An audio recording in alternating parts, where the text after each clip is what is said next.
Everybody, wait a minute.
Everybody, wait a minute. Well, everybody, wait a minute.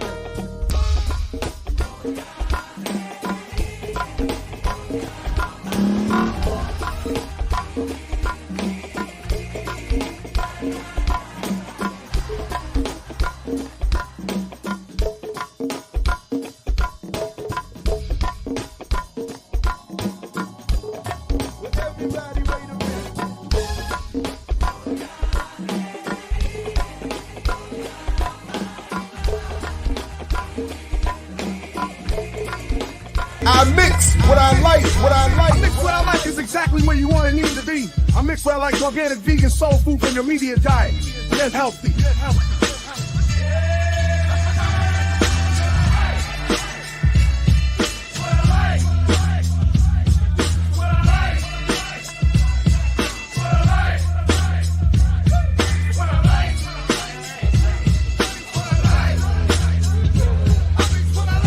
I mix what I like, what I like. We're here on I Mix What I Like. You may check us out. I mix what I like, what I like. Mix what I like is exactly where you want and need to be. I mix what I like, organic, vegan, soul food from your immediate diet. Get healthy. Get healthy.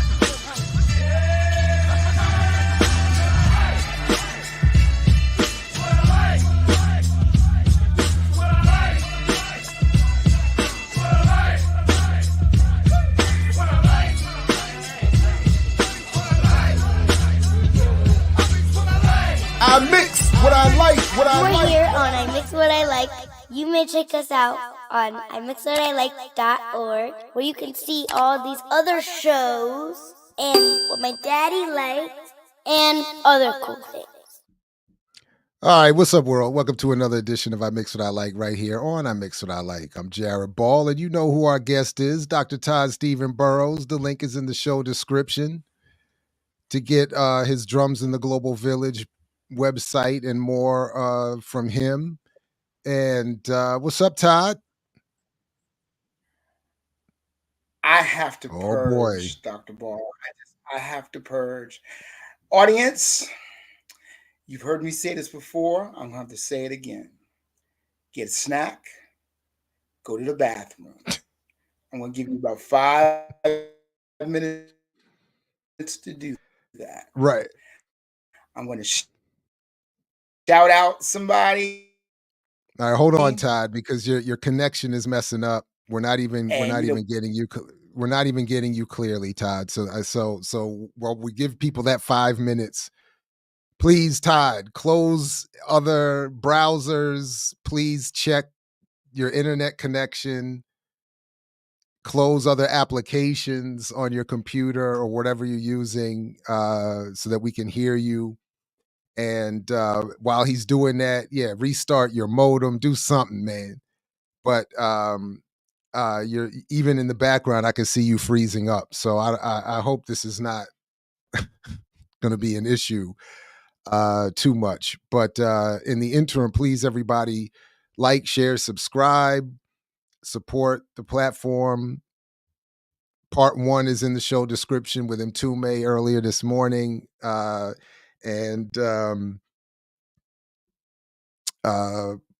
all the things to and make sure you have the bell rung so you don't miss whatever comes up next. Todd, we can try again, but I think you're still frozen. Oh man, I know you've been waiting all day, but I don't know what to tell you about what's going on your end. Yikes. I've been waiting all day too. Taught my 4 classes. I'm going to have a new HBCU office minutes coming later today. So just in case, if you haven't already, please check the little series I've started on my channel reflecting the real life experiences as an HBCU professor.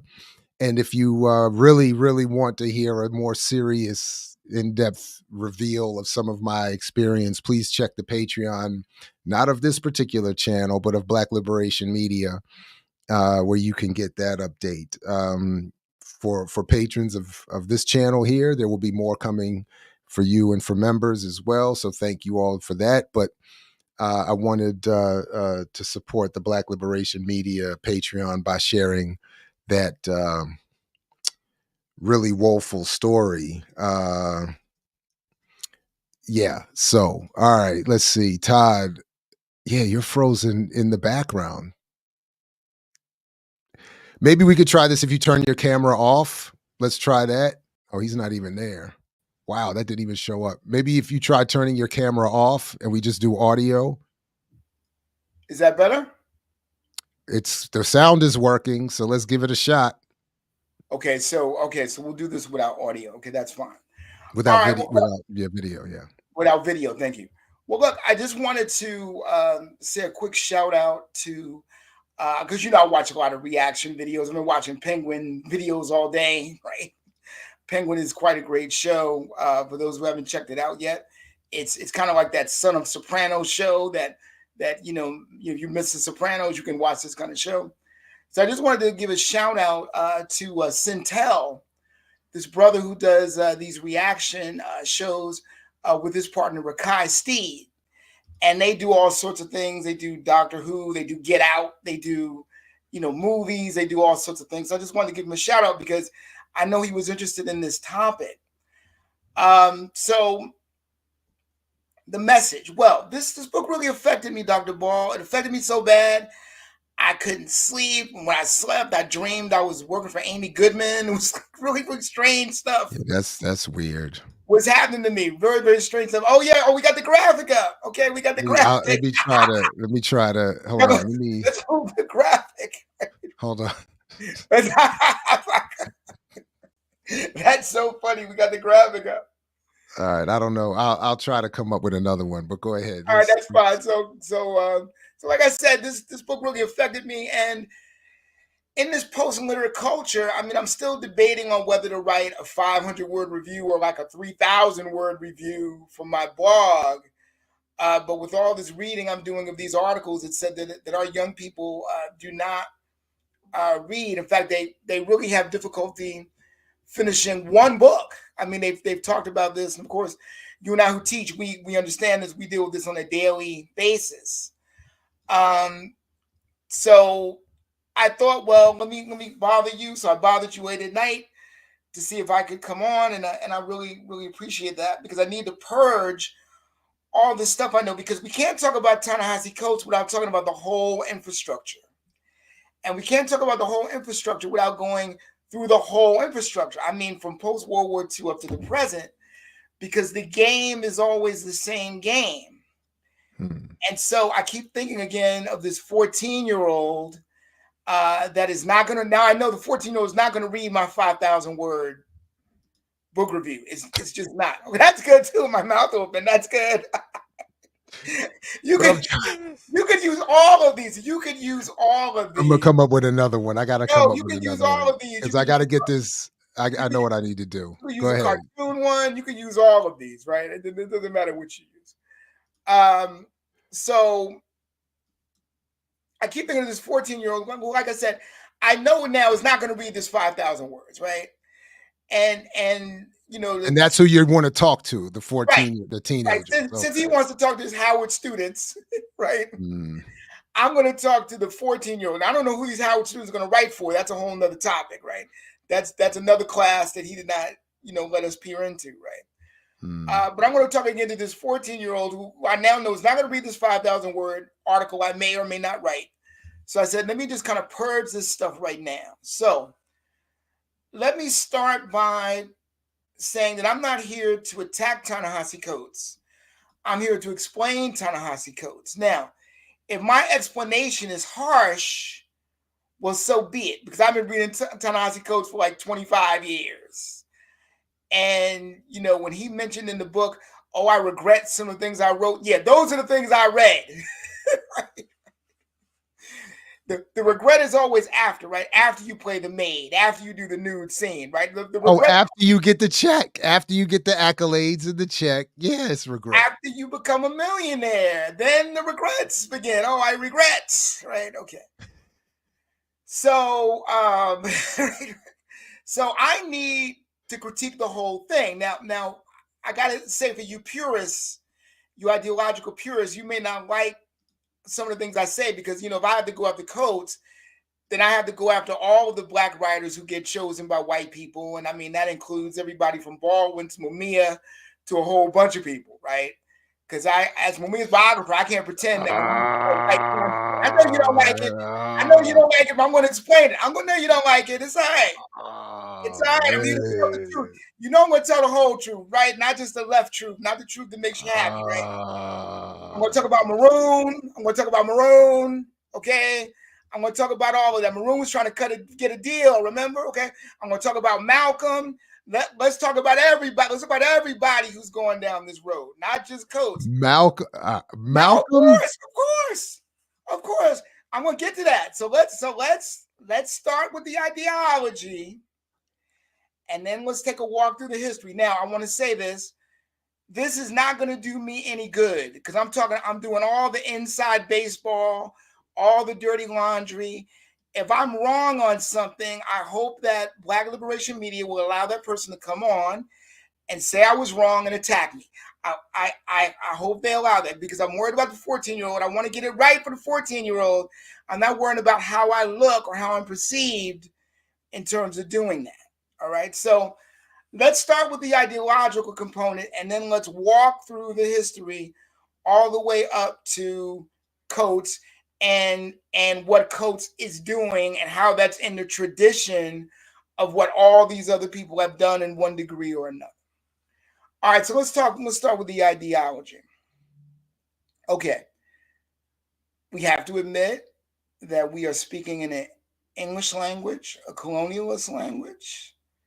We don't have our own thoughts. We have colonial thoughts that we've conceived through colonial circumstances, and that those of us who do it well enough get rewarded by the colonists, get rewarded by the control mechanism, right? Now, we know Ngugi wa Thiong'o has written, I'm sure I'm mispronouncing his name. How do you pronounce his name, Dr. Ball? That's Ngugi wa Thiong'o, yeah. Ngugi wa Thiong'o. He's written very eloquently about this, right? So you can go read his books, or you can go on YouTube and watch Ngugi explain this, right?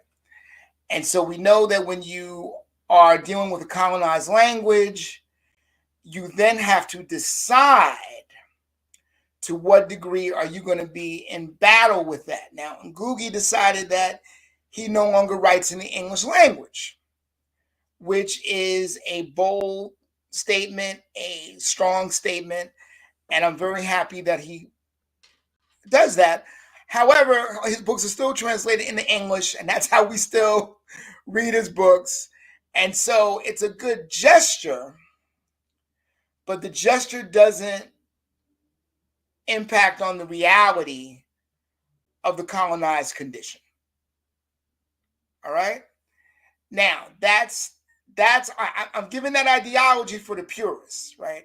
So if we want to attack Coates for being part of the bourgeoisie, okay, fine, let's do that. But then we have to attack every Black writer in the English language for that, because they've decided to write in the English language. And they decided to write for people who had access to technology, who had access to the printing press, who had access to reproducing the printing press, what's on the printing press, who had the distribution rights, and who ultimately have the marketing rights that allow someone to be a quote-unquote famous author. That is the reality of that. Now, if we're okay with that, let's start as to how this thing began. Now, we could start with Langston and Zora. We could start with the Harlem Renaissance. I mean, the Harlem Renaissance, as we know, was basically started at a dinner with some Black writers who got cleaned up, got introduced to some white patrons, and the white patrons were shocked. Oh my God, you Negroes can write. And then all of a sudden, all these people became famous writers, right? We could start there. But I like that kind of post-World War II era, because that's where we can start talking about Baldwin and Ellison and all these other folks who come along. They come along through the Communist Party, so they get connected with leftist whites, and they get the privilege, in terms of the way America looks at it, the privilege of writing for major publishing houses, of being distributed, and of being marketed as generational writers, the writers of your generation, right? So, of course, you have people who do this, like Ralph Ellison, very famously, the Afro-Saxon, right? he gets so involved in it that, he can't even separate himself from the European structure, right? You have James Baldwin, and you have some guy who became the first PR director for the Coast Guard, and his name is Alex Haley, right, who wants to write this novel about that's kind of based on his family. So he wants to write his novel, but then he finds a slick way to turn the novel into something that's 80% fiction and 20% nonfiction. And you can call that nonfiction, becomes Millionaire, right? But we're not talking about. What percentage of it do you say was not his story in the first place? Well, see, that's the other thing with the plagiarism charge, right? With Margaret Walker and Jubilee, absolutely, right. So it's not fair to Coates and to the postmodern writers to act like they're the only ones that are on the hustle and that they created the hustle. No, the hustle was created a long time ago. The hustle was Langston Hughes pretending that Du Bois didn't exist when he wrote an encyclopedia for white folks because he was afraid that they were going to take back the book contract. He wasn't going to have any money. We know what the hustle is, right? The hustle's always been here. Now, Baldwin was interesting because Baldwin and Haley are college dropouts. Coates is a college dropout. Gil Scott-Heron is a college dropout, although he later went back and got his undergrad and his master's. But he went to go write. He was a college dropout. There's something about being a college dropout that creates a hunger that may not exist elsewhere. Now, let me give you an example of that by talking about my own career, my own failed career as a writer, because I have a failed career as a writer. And I wanted to point out, now, where do I fit into this particular history? Well, remember the film Love Jones? Remember Love Jones? Okay. Yeah, in fact, because Mama's Biscuits once played backup for the poet who wrote all the poems in that film. So Get out. Yeah. Go ahead, Mama's Biscuits. Go ahead, baby. Go ahead. Excellent. Wow. Okay, well, remember you got Lorenz Tate, right? The smooth Lorenz Tate, right? Then you got Bill Bellamy, who tries to imitate Lorenz Tate, right? But none of these are the first people we think of when we think of that film. Just so we're clear on that. I got that, but I'm just thinking, we thinking Nia. I got that, but I'm just saying, Bill Bellamy spends the movie trying to imitate Lorenz Tate. Remember, he tries to get his girl, he tries to act like he was a poet or whatever. Okay. To explain my writing career, I'm the guy trying to imitate Bill Bellamy. Right? Blasphemy, A-Rob. That's blasphemy. Right. Love Jones, loving basketball, right? Leave it to Jared, always have a mom. Look, the man is proud to have his band. Look, what can I say? If you play in the best funk band in Western Maryland between 1997 and 1999, I mean, what can I say? There it is. Look, be proud of that, right? But no, loving basketball, Love Jones, these are classic black male-female relationships, right? Okay, so I want the viewer to understand, I want this 14-year-old to understand that as of this moment at 56, my 10-page CV, in terms of writing standards, that's a failure CV. Because I have no white people giving me a cookie on it. No Atlantic, no New York Times, none. I don't have any of that. I have a bunch of black things on there, and then there's a couple of consultancies that look good, but that's a failure resume. So if you look at my CV at Drums in the Global Village, that's somebody who didn't make it. In fact, I say to myself as a writer, I say I'm the only thing worse than a has been. I'm a never was, right? I'm in the margins. I'm like James Spady. I'm in the margins. And when I looked at James Spady's work, I realized I would have more work to do just to get to James Spady. We all would have more work to do just to get to James Spady. Right. And I don't even think a white person is alive that knows who he was, much less would have been around to give him an award. Right. And I'm awardless. I don't have any awards. I don't have any fellowships. I don't have anything like that.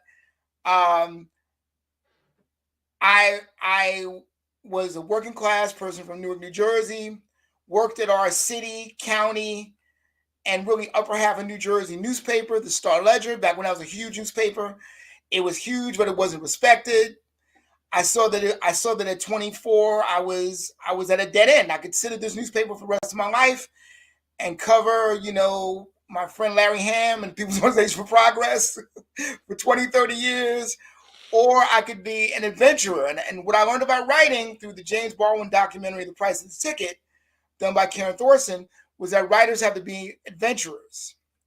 So I decided to go on an adventure. I went to grad school and I started reading. Now, what was my goal? My goal was to be like Ta-Nehisi Coates. I'm going to tell you what happened. What happened to me was very interesting. There wasn't a Ta-Nehisi Coates. Ta-Nehisi Coates was in high school, I think, when I was in grad school. I wanted to go to Howard, but there wasn't a journalism graduate program yet. Me and Howard, we always keep missing each other. I keep trying. I almost got hired at Howard a couple of years ago. Me and Howard were just destined to miss each other. But I'm at Maryland, And I start reading, I go, oh, yeah, this is great. I didn't know all this stuff existed. I learned about new journalism and Rolling Stone. I became this big adherent, this fanatic fan of Rolling Stone and their new journalism and long form and all of these things that Ta-Nehisi Coates went to go get his training from. Now, because I relate to Coates on a lot of levels, because just like he was talking about, he was crying, reading books in the back seat of the car when his parents were arguing, and the parents thought he was crying about them. He was crying about something he read. I'm the dude that at 10 years old was crying over Charlotte dying in Charlotte's Web. I'm the 12-year-old reading not only Winnie the Pooh, the original text with the illustrations by A.A. Milne and Ernest Shepard, see how I know that? But even reading the sequel, The House at Pooh Corner, right? So I understand his love of language. And I want to say, I know the activists, that kind of sounds weird. Like, why would you fall in love with this when you can fall in love with organizing for the people and blah, blah, blah. And I understand that, but writers are different in that way, because we want to sit at and see and observe and write and sometimes participate, but it's not in us to really have a quote unquote agenda other than this illumination. Now, there are activist writers who disagree with that, like Amiri Barak and other people who I love and I have great respect for. But if you talk about the quote unquote purist tradition as created by white Americans, right?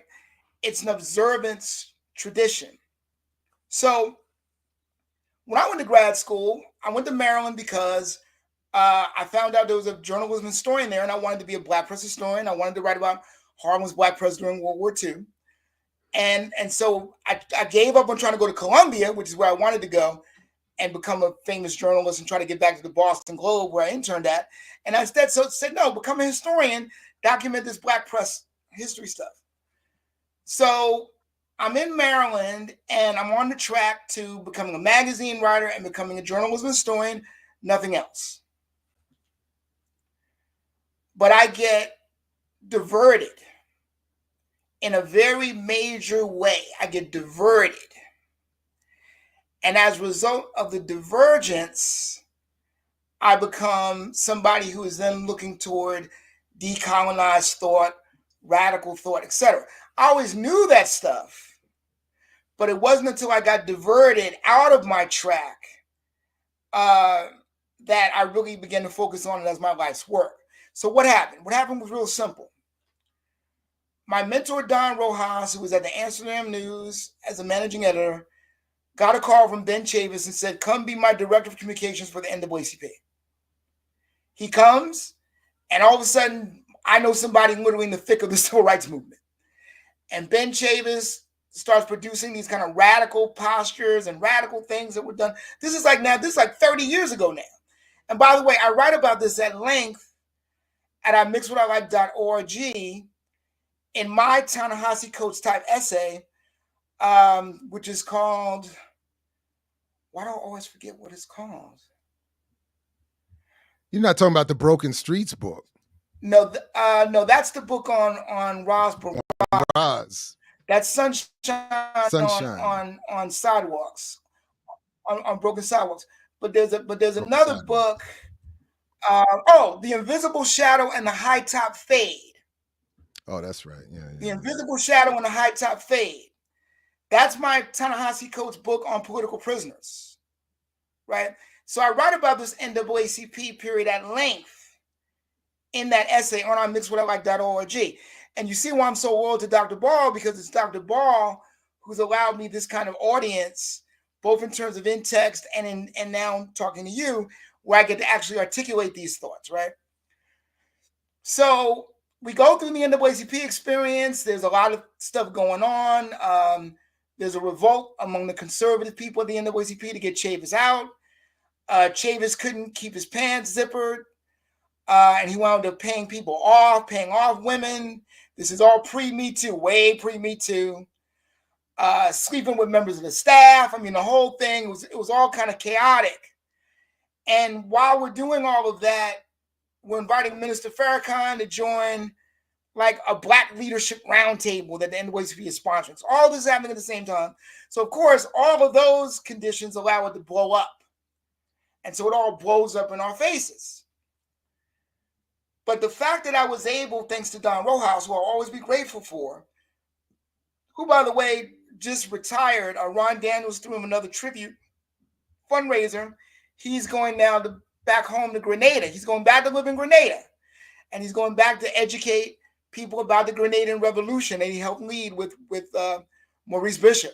Maurice Bishop, who threw him out the car as he drove up to be assassinated, saying, one of us has to be alive to tell this story.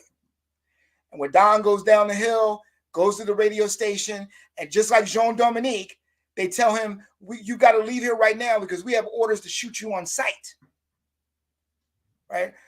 And I really got to know Don and to know about what revolutionaries were like during that incredible period that we had. That was only 18 months, but it felt like 3 years to me. I was in a deep depression after that. That was the first thing that diverted me. Here was the second thing. I was in a deep depression after that. But what got me out of the depression was a magazine article. That's why I love this nonfiction narrative tradition. Because there was a magazine article in The Source, a magazine I would later write for. Thanks to, by the way, Akiba Solomon and Asada Wright. And I just want to shout them out because they and Marcus Reeves are the reason why I wrote for The Source.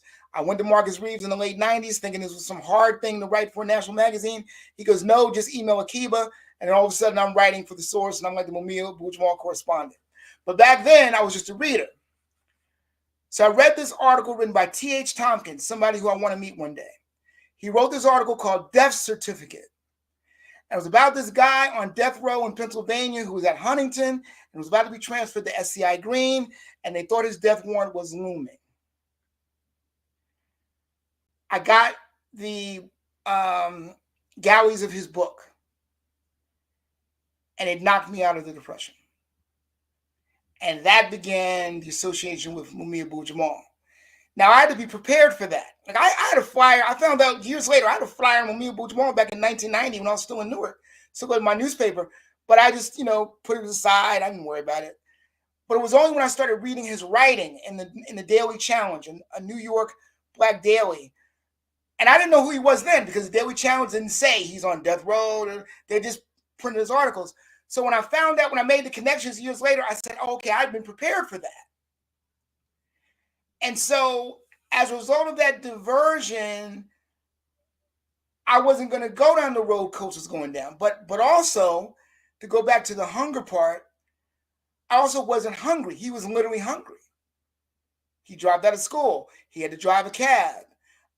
He had a girlfriend who, later on became his wife.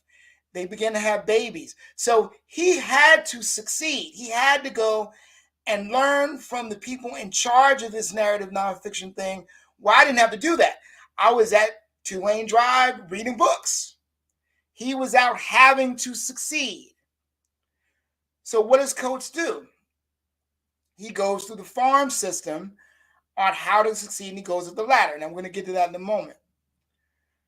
So I just want to finish with myself, and then we'll go through the history of how we get to a coach, and then we'll come back to coach.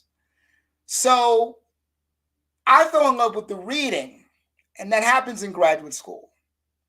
And so the writing was something I thought I could do later. Now, what was happening while I was reading was the entire magazine thing was peaking, Vibe, Source, Biggie, Tupac, the whole thing, right? Kevin Powell, Paulson Bryant, everybody, Joan Morgan, all these folks, right? And in 1991, it was interesting to show you how these writers were determined to be the writers of their generation. Kevin Powell and Ras Baraka, who's now the mayor of my city, third term, published a book called In the Tradition, an anthology of young Black writers. And basically 90% of the people in that book became famous writers. Why? Because they were determined to become famous writers, which meant they had to max out the hip hop thing. They had to max out making connection with the whites who own the magazines. And that's how that whole thing happened. So, and I got to see them, it was like Love Jones, the live show, right? because they were over at the New York Poets Cafe. They were doing all this poetry and all that. And that's where, Love Jones gets his idea from, because people were doing this all over the country. And when Baraka got elected to the mayorship in 2014, guess who was in the VIP booth? All of those writers, Kevin Powell, Jelani Cobb, all of those folks that were part of that activist crew, poet crew, were now celebrating him. And they even had a triumphant poetry reading in Brooklyn just to celebrate themselves and how they had made it to middle age and how they had made it to fame and fortune, right? So I was observing all of these things. I wasn't involved. I was observing because I was reading, I was writing.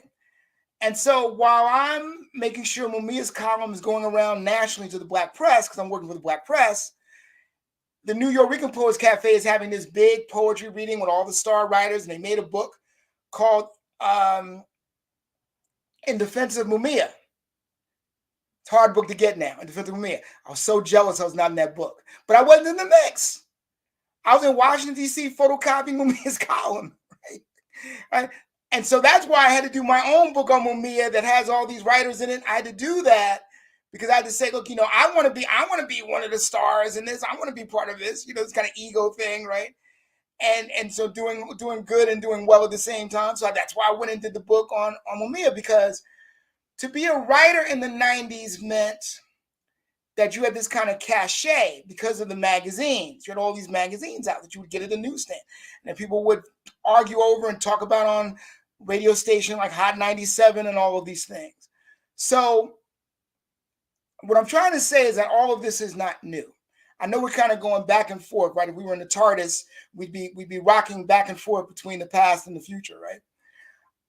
But I'm trying to say that hunger makes people do things and gives people energy and gives people stamina and gives people the ability to compromise even more than we've already compromised by accepting this language, accepting that it's whites who publish us, accepting that it's whites who make us important. So that hunger is always present. And to prove that, when Baldwin gets a fellowship at 21, 22, that Richard Wright helps him get, and he moves to Paris, the first thing he does is he attacks Richard Wright. He writes an essay called Alas, Poor Richard, where he's like, out with the new, out with the old, in with the new. Or as Sintel would say, as I hear on his channel, grand opening, grand closing. Grand closing. Right. Got there the man Hove cracked the can open again. There it is. So Baldwin had to take out Wright to be accepted by the whites as the one. So he did so. And he regretted it later. You see the regret? He regretted it later. See? Okay. I want you to see the format. I want you to see the format. I want you to see the continuum. So Baldwin starts writing for all these white magazines. He's joined by Alex Haley, and he's joined by, to a certain extent, Gordon Parks, who is taking photos and all that. And then you got Romeo Bearden, who's keeping his day job, but he's showing art everywhere and all this. And then you got Ellison trying to be above everybody, right? But all of these people are connected by their proximity to whiteness, to the white intellectual class, to the white artistic class, to white publishers. I mean, Adam Clayton Powell's black newspaper, The People's Voice, one of the most radical black newspapers to ever come out, is published by PM. It's published by the white people. He didn't publish it. He didn't buy a printing press like the Afro. The Afro brought a printing press. He went to the white people and said, the white people said, yeah, we'll print your newspaper, fine. So like, there's always this proximity, this direct proximity to whiteness that has always been a part of this black writing tradition. If we're talking about the goal being to write for a living, because that's the goal, to write for a living, not teach 8th grade, but to write for a living and to go out and to go around the country and to go around the world and yes, be rich and famous, because if I'm rich and famous, then I can continue to write for a living. So we go to the 40s and the 50s. Now let's get to the 60s. Malcolm. Why did he ask John Henry Clark to write his autobiography, Dr. Ball? He knew John Henry Clark. Why did he ask John Henry Clark to do it?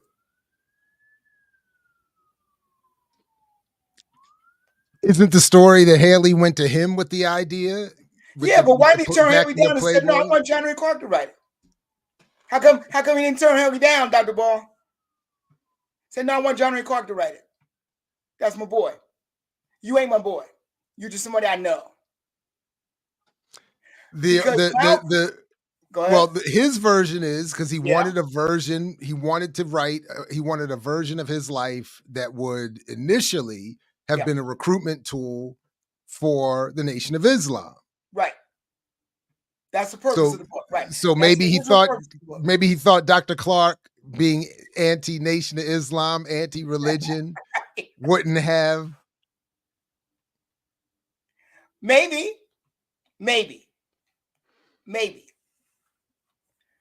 But when I talked to Dr. J about it, Dr. J openly said Dr. Clark was very disappointed in that and very jealous of Alex Haley because Malcolm went to Alex Haley. Now, Malcolm, if we're going to be honest, was a consummate PR professional. He knew how to work the black media and he knew how to work the white media. And he was an expert at it. He was playing chess with PR and strategic communication while everybody else was still figuring out the checkerboard. So it's not surprising that Malcolm X goes to a guy who was what? Proximity to whiteness. Working for Reader's Digest, working for Playboy, which Malcolm was spotlighted in both those magazines. And those magazines were so in competition with each other because the whole reason this whole nonfiction narrative thing started was because they needed to compete with television. Television was making people stay home and watch stories, and two people went crazy. The publishing people went crazy, and the movie people went crazy. The movie people responded with VistaVision, 3D, right? All this crazy stuff to get you back in the movies, go to the movies. The 10 Commandments. They wanted you back in the movies. Don't stay home and watch TV. No, come back to the movies, right? The magazine started with, we need to write so well that we can compete with television, that we can compete with the movies.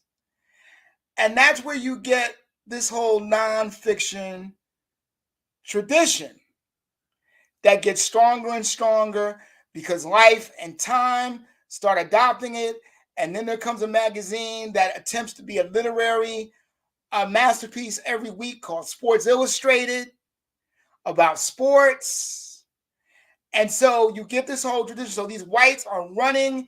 Some are in college, some drop out of college, and they run in these magazines because they realize if I get into these magazines, I'll make really good money, and then I can get book contracts, and then I become a famous author.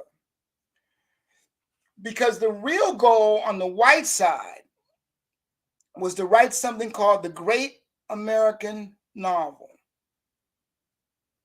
Something that has not been done, right? People still argue. You want to get some English professors into a fight, right? You know, while you're preparing dinner, you know, they got an hour and then they got an hour to kill. Argue with them about who wrote the Great American Novel, and they're going to argue and mention certain people, and they're going to say no, but it wasn't this, it wasn't that, you know. So there was this literary move toward excellence in narrative and in storytelling. And Baldwin and Haley and all these people, when they weren't dumb, they jumped right on the bandwagon. And Malcolm jumped on the bandwagon too with the autobiography.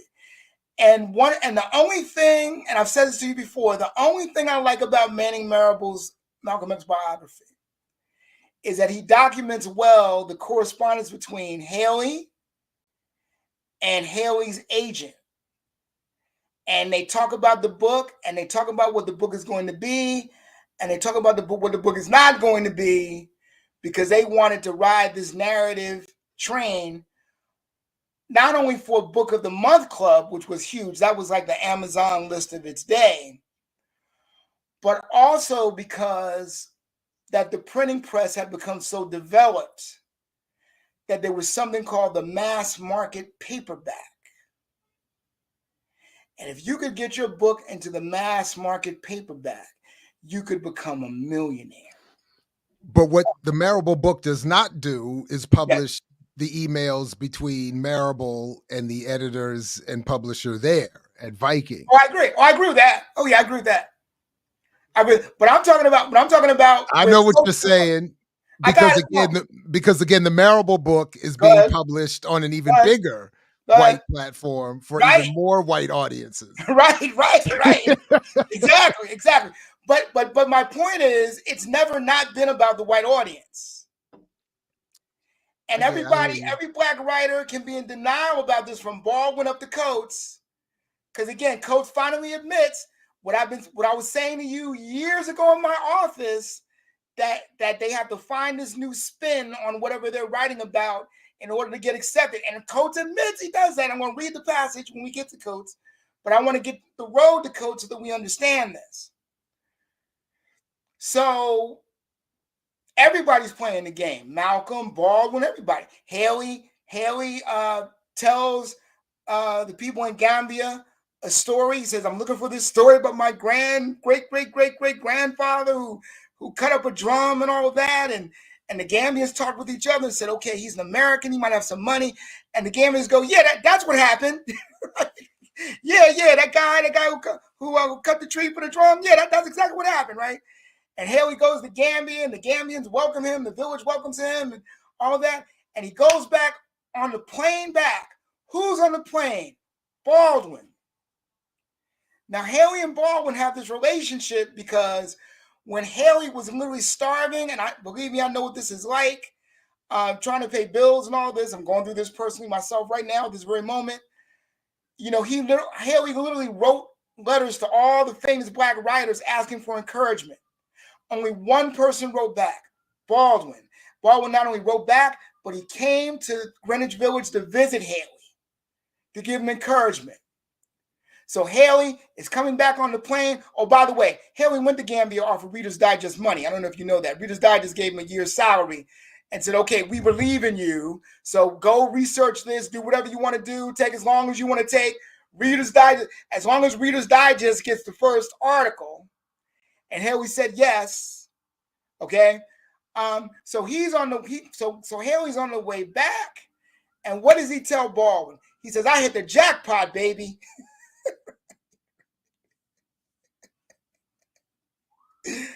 I hit the jackpot. As in, I got a story that these whites going to eat up. I'm going to make some money, blah, blah, blah, blah, blah. So Haley goes around and he starts telling the story. And he tells it so much and so long, Ozzie Davis and Ruby Dee hear it. And they go to the white producer, David Wolper, and say, you got to believe this guy. You got to hear this guy's story. This is a television event. You got to do this. And the guy, David Wolper, hears the story. And David Wolper, ABC, they had just done Rich Man, Poor Man, what's now called a miniseries. Back then it was called a novel for television. When they heard the story, they said, we got to do this right away. Haley hadn't even finished before they were putting it in production. Haley had to hurry up, finish the book so that he could be on time, Synergy, 1977, Synergy, for his book, which was originally called Roots, the Saga of Black People in America, but was later renamed Roots, the Saga of an American Family. Haley using the nonfiction narrative techniques where you make up half of it and half of it is true or whatever, that all the major writers, Hunter S. Thompson, Tom Wolfe, all these major writers were doing that. It's called new journalism. Dr. Ball knows about this because he has a doctorate in journalism. He knows about this. So it's a hustle. It's never not been a hustle. Right? Village Voice doesn't even publish black writers unless you're like Stanley Crouch or what's the other brother's name who just died? The great writer, Greg Tate. Oh. They were the only ones that were being published, right? And they used to fight and argue with each other in text, and and Stanley would want to make the fights, because Stanley Crouch had such a temper that if you said something about him bad in the Village Voice, he would come looking for you to beat your ass. right? I wish he would. Who did he ever swing on? Get the hell out of here! Like he was Oh some yeah, tough he's swinging guy. on a lot of people. Who did he swing on? I don't know, but you can look it up. When you look up Stanley I Crouch, wish I would have written something worthy of his attention. I'd have said some right? shit about him and said, "Come see me, Stanley." Right. And so, Who but you? in the Who is? but in the 90s, what happens is his daughters graduate from Yale. His daughters from Hetty graduate from Yale. And they basically open the Village Voice up to all these black writers. Now, all the black writers have Ivy League degrees. And that's where you get Joe Wood and all these people who come through the Village Voice. Joe Wood, by the way, who would have been Ta-Nehisi Coates. But Joe Wood, unfortunately, died in 1999. He went to a combined journalist convention of journalists of color called Unity. In Seattle, Unity in 99 was in Seattle. He had a heart condition, and for whatever reason, he walked up a mountain by himself and never came down. But Joe Wood, there would have been no Ta-Nehisi Coates. This wouldn't exist. There would be no Ta-Nehisi. I'm holding it up, no one sees it. But there would have been no Ta-Nehisi Coates had Joe Wood been alive, because Joe Wood had that slot. Yale graduate at the Village Voice, had a fellowship waiting for him when he got back from the convention. Right? But notice I'm saying proximity to whites. Notice what I'm not mentioning. I'm not mentioning Ebony. I'm not mentioning Jet. I'm not mentioning anything like that. I'm not mentioning Essence. I'm not even mentioning Emerge. Emerge, which was a platform for some intellectuals, but it was really a platform for these, newspaper writers who had integrated, the newspapers like George Curry and Dwayne Wickham and people like that. That was, and Les Payne, that was there for him. And by the way, Dr. Ball, Jill Nelson goes and tells on them in Volunteer Slavery. How they strutted around like peacocks, trying to get these young, light-skinned, long-haired local TV anchors in the bed, and how unserious that whole thing was. She talks about him by name in Volunteer Slavery, Jill Nelson's book. Jill Nelson comes out of the Village Voice with that narrative tradition. Okay? So now you have the hip-hop writers. And you have the 90s. They don't want to work for The Voice. They want to work for these brand new magazines that have popped up, all funded by white folks. Vibe, Source, Rap Pages. And so you get all these writers, Joan Morgan, Kevin Powell, all these folks, and they're in there and they're writing. And they become nationally famous. Why? Because everybody's picking up the magazine. Young whites, young blacks, reading these articles, talking about them on the radio, right? Now, why did they choose music when you had all of this other stuff going on, like what was happening at the NAACP, like Nelson Mandela becoming free and then running for president, becoming president for South Africa? Why weren't they writing about this? Well, I'll tell you what one of them said. Toure, who I think is the most lightweight out of all of them, right? Toure said, I started by writing about politics, but they meaning the whites that control this thing, they didn't want a black man's perspective on politics. So I decided to write about music. Coates decides to go and write about politics. That's one of the things that makes him different. I'm putting my hands up in the quotes. That's one of the things that makes him different from the other folks, right? So, for instance, when he insults Kevin Powell by saying, when Between the World and Me comes out, he says, I wrote that book because nobody black had tried to write that kind of book yet. That was an insult to Kevin Powell, who spent the whole 90s writing 5-6 versions of that book. Every other year, Kevin Powell was coming out with a full-length essay book in the tradition of The Fire Next Time. So Coach just completely insults him by saying, you didn't even exist. And that's why when you see that video of Kevin Powell and Bell Hooks and they're dogging him out,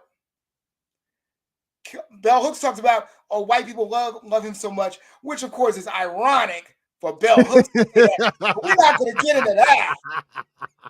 We we're not going to get into how ironic it is for Bell Hooks to talk about white people loving them as much as you loved up on white people in Cornell West to make sure you got read. We're not going to talk about that. We're not going to talk about that. Kevin Powell, by the way, was also a college dropout, a Rutgers, New Brunswick college dropout. So she dogs out Coach by saying, oh, white people will love him, blah, blah, blah, blah. Kevin Powell does the ultimate insult. I never read his work. I never read his work. He said that? Yes. Go find the video. Go find the video. And Coach wrote about how disappointed he was that writers he had grown up reading. That's what he said. I grew up reading these writers. I was very sad to see them turn on me. But see, why did they turn on him? Because he was the new guy. Now, to show you how this is not unusual. People talk about Maya Angelou, but they don't read her books. They should. Maya Angelou had a knack. She had a talent. She had a skill. It was better than pretending to be a calypso singer, right? Because back then people were hungry, you know? So when somebody said, I need a calypso singer, Maya Angelou lied and said, I'm a calypso singer, right? And became a calypso singer. People used to lie to get jobs, right? Okay. When Maya goes to Africa, she's with the African crew, right? Mayfield and all those other folks, right? In Ghana. And she writes a whole book about her Africa-ness called All God's Children Need Traveling Shoes, which you should read. Okay? Todd, I got to interrupt you, though. Go ahead. Because I think I found the thing. Hold on a second. What'd you find? Hold on. I hope this is it. Hold on. That looks like it. Be careful. You know, where do you go? You don't know. I mean, when we But I think that's why we have to see, and this goes back to gender and women, we have to see our homes as places of resistance. I agree. We have to look at our history and how much was started in the home. That's right. How much activism, Mary McLeod Bethune starting Bethune-Cookman College in her living room. They said because I think the part of the insane schizophrenia. Is there a part where you talk about codes? In other words, I did. I had found it. And then I put it to this thing. Is we can even say, oh, imperialist white supremacists. Well, I tell you what, while you look for it, let me hold on one second. That a white person says something cruel to us, or we're left. Look, well, there's the transcript. I haven't read Ta-Nehisi Coates' book, so I can't comment. But I will comment and let you know, yes, I love everyone I do see. So it said it was at 45:26. Right.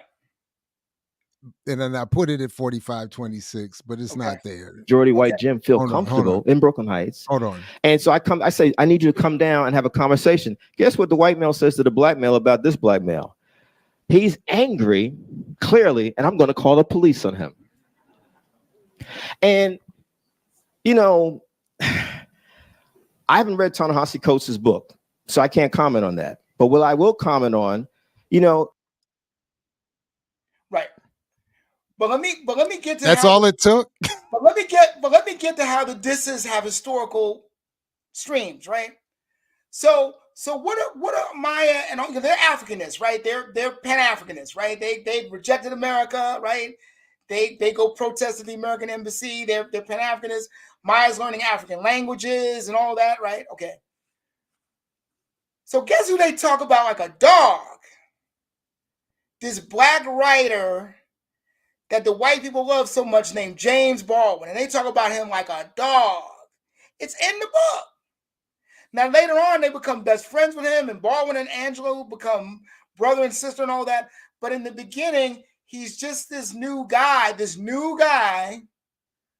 who the white people love so much. And here's what's wild. The same criticisms they label against Baldwin and the same criticisms Dr. Clark and all those label against Baldwin when you go back and read Freedom Ways and read Harlem, USA, because I forgot there's some article Dr. Clark wrote about James Baldwin called the blank of James Baldwin. I forgot what it was, but you talk about how James Baldwin had this whip and was whipping white people, and they wanted white people wanted to be whipped. And that's why James Baldwin was popular, right? The same criticisms that Clark and all of them folks were giving against Baldwin were the same criticisms that Cornel West was giving against Coates on Twitter. There was an incident where West went off on Coates for Between the World and Me, went off on him. And by the way, Coates left Twitter shortly after this. He was like, I don't have to deal with, I'm a millionaire, I don't have to deal with y'all. went off Twitter. But everybody jumped down Cornel West's throat for this and said, Negro, what the hell are you talking about? When you were the one in 1990 that they chose, 1991 that they chose, you were Ta-Nehisi Coates then because they chose you because they didn't understand the LA riots. And they went to you for that. And so also because they loved Race Matters, which right. But I'm just saying, but see, where he calls Malcolm X a nihilist. And how did Cornel West get Race Matters? He got Race Matters because a white Jewish female agent was tired of reading all of this Shelby Steele. And she said, I have got to go look for a leftist alternative to Shelby Steele. So she found this guy who had never left Harvard, Yale, and Union. And she chose him as you're the one that's going to be the anti-Shelby Steele. Again, proximity to whiteness, right? The same criticisms by the same people who then later meet each other and become friends, and then they all play the game together, right? So, because see, Cornel West became famous for talking about, you remember this, Dr. Ball, nihilism in Black America. Remember that essay? Nihilism. I do. That's what I'm saying. That's where he talked about Malcolm X. Right. By the way, let me just hold on. Time out real quick. We are an hour in. You're listening to Dr. Todd Stephen Burroughs, who is explaining not only Ta-Nehisi Coates in context, but has alerted you all to his own career and its consequences. So let me remind you, as I ask folks to like, share, subscribe, join the channel and all of that, let me just remind you that you do have the ability to throw in some super chats, some super thanks, all that is raised on this show will go to Dr. Burroughs and help supplement his what is it, extra institutional, non-institutional scholarship. Almost teaching career, almost writing career. So, if you can minimum do the immaterial of just hitting the like and the share and the subscribe. But if you do super anything, I will make sure all of it gets delivered to Dr. Burroughs. We can help in some small way compensate him for his time. Well, thank you. I appreciate that because now and right on time. Thank you, DC Joe Black. We appreciate that. Thank you very much. Now let me get to how insidious this is. Mm-hmm. My own mentor was once Ta-Nehisi Coates. Let me tell you that story. See, Ta-Nehisi Coates have existed throughout time and space. Okay. My mentor was Dr. Les Edmond, and we had the honor of breaking bread together. Remember me, you, Dr. Mark Bolden, right? Remember? Okay. He spoke at Morgan, right? A couple times we met up with him in Harlem and all of that, yeah. Right, and Dr. Les Edmond was a member of the Brain Trust of the OAAU. He was with Malcolm X the last week Malcolm was alive. And we still have unaired audio from those meetings. And he talked about how he begged Malcolm to not speak that Sunday. He was with him on a Thursday. At the meeting, he said, don't speak on I have a bad feeling about this. Don't speak on a Sunday. When the Harlem riots happened, Harlem Rebellion happened in 1964, Les Edmond went and took a tape recorder and just walked the streets of Harlem, interviewed everybody from Dr. Ben to people on the street rebelling. He writes an article called Harlem Diary. Harlem Diary gets printed by Ramparts Magazine. Ramparts Magazine is the great, at that point, it was originally like a Catholic theology, social theology magazine, but it had developed by the time of the mid-60s into like one of the major magazines of the left, along with Eye of Stone's Weekly and all this kind of stuff.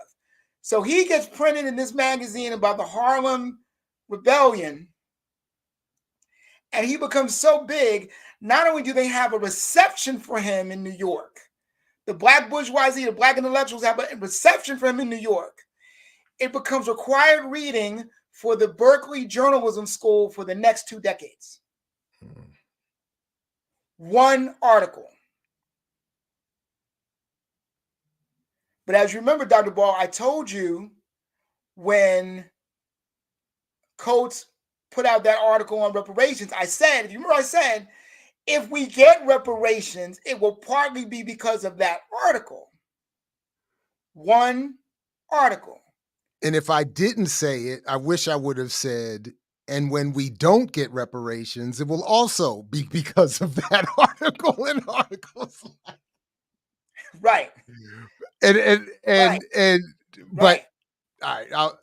So let's go back to Coates. So now we set the groundwork for Coates, right? Mm-hmm. So now let's actually talk about Coates, because believe it or not, I've read most of his writings. All right, so I'm gonna interrupt you again real quick before we get into that, quick, because I just want to acknowledge first DC Joe Black again. Thank you very much. Thank you. Zenzabel, thank you very much for the super chat. Culture 88 as well. Thank you. Oh, hurry, my man. Thank you for the super chat. Welcome. Thank you, Josie Gonzalez, for the super chat.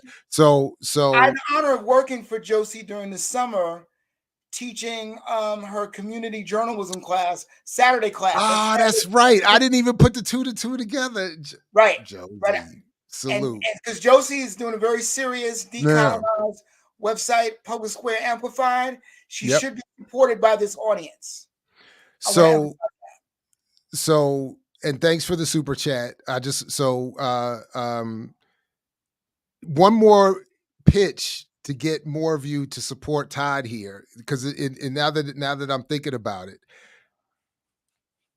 just to connect the dot. You mentioned Jill Nelson's book a little while ago. In that book, she calls out a number of people, including, I would prefer that we not name this person just because I don't want to hear the name. There's no reason. It's not about legal or whatever. I just don't want to hear the name. But that person is a person that Todd also predicted would be only temporarily our boss, because Todd would not survive the hire. Right. Which turned out to be true. Right. I only have survived because of tenure. I made silly demands and barely. I made silly demands for. It doesn't matter. You know, when I working, especially and all this crazy. No. Don't even do that, because especially with hindsight, it does not matter. You would not have survived. It wouldn't have mattered if you made any demand, no demand, kissed his ass, didn't kiss his ass. It doesn't matter. You were not going to survive. That's true. That's absolutely true. So, and I want to say that largely because you have a desire to be a relatively independent writer who writes with care about Black people, this has caused you some problems. And as we're hearing, in terms of career paths, sets you on a certain course. So, but I'm only trying to draw the connection here, because that same person that got rid of Todd also is the person is that I'm talking about in the Black Liberation Media Patreon that I just did about they stole my shit. So and by the way, that same person, when he got into his position, as you remember, and because I know you were very angry about this, I was laughing at it, but you were very angry about it. He publicly praised our book. Oh, no. As he's firing you and looking to find ways to fire me, the motherfucker went on a press conference and praised our work. This is the level of trifling. This man stood up there as knowing he's trying to get rid of us actively, and said, and we have among our school the great scholarship of Doctors Burroughs and Paul. I've never been that close. That's as close as I've been to losing it and running up on a stage and KRS wanting somebody's Right. What's the name of that group? PM Dawn, PM Dawn, PM Dawn. PM Dawn. He was about to get PM Dawn. No, but seriously, that's the level of trifling we're dealing with. So when we're making this small request for some financial support for Todd, this is why. But it's the same. But it's the same thing that made. But no. But let's deal with the historical pattern. It's the same thing that made Langston Hughes and Zora Neale Hurston run screaming away from black colleges during the 5 minutes they taught at one, because they both taught at one, and they went screaming away. You said, you guys are crazy, and there's no way I'm giving up writing time to be with you. I'd rather sweep the floors as Hughes we did. should. That's what we should do. We should put together, if it hasn't been done, we should put together the definitive list of intellectual giants fired or pushed out of HBCUs. The list would shock people. Hughes at one point swept the floors of Carter G. Woodson's headquarters. That was his job. Mm-hmm. And Zora famously had to be a maid at certain points in her life and all that. So look, so these patterns are the same. But let's go with a pattern, and let's talk about the book. Let's talk about the book. Let's go. And I got the Kindle copy ready. So we could have had Ta-Nehisi quotes in the book. Oh, in our book. But we chose not to. Now, see, I got to be honest here. I was not as brave as I am now. I was much more of a coward during this period.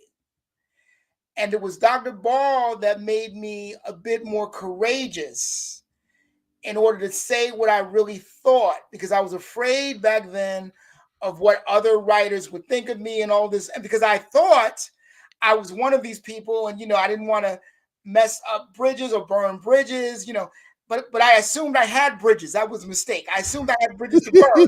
There were no bridges. You ain't in this, son. The reason Paul Coates invited us to put that book together, Ta-Nehisi's father. The reason we were invited to do that book is because we had already burnt all bridges to our careers.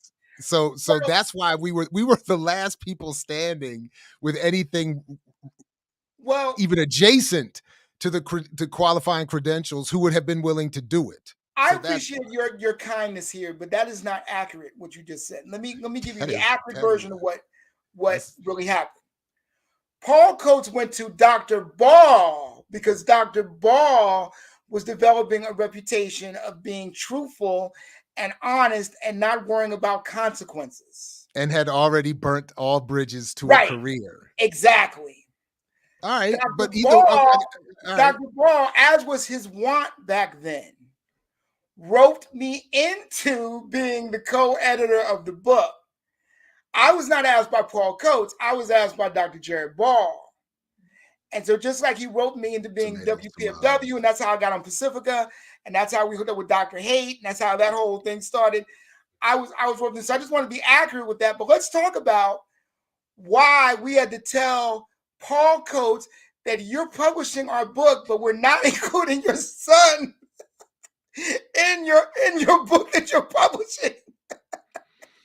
Because Paul said he wanted the contemporary equivalent to what Dr. Clark and others had done with the 10 Writers Respond to William Styron. So he called for a condemnation of what Marable had done. And Ta-Nehisi's essay was, it's that we were 8 years in power stuff. It was beautifully written, but it didn't say anything that would allow it to be in the book. And by the way, we did have positive reviews of Manning Marable in the book, right? But all the writers were coming from the Afrikaner tradition, and they were saying things, right? And so we had to tell Paul Coates, no, we're not including your son in the book.